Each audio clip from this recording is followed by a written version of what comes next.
तत्पुरुषाय विद्महे महादेवाय धीमहि तन्नो रुद्रः प्रचोदयात् ईशानः सर्वविद्यानां ईश्वरः सर्वभूतानां ब्रह्माधिपतिर्ब्रह्मणोऽधिपतिर्ब्रह्मा शिवो मे अस्तु सदा शिवों सर्वेषां वा एकवेदानां गुरसो यस्याम सर्वेषां मे वै न वेदवेदानां गुरसेनाभिकिञ्चति शान्ति शान्ति शान्ति सुशान्तिर्भवतु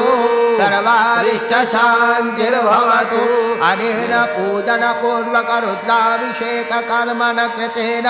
भवानी शङ्कर महाकालेश्वर महारुद्र प्रीयतां नमः सदाशिवा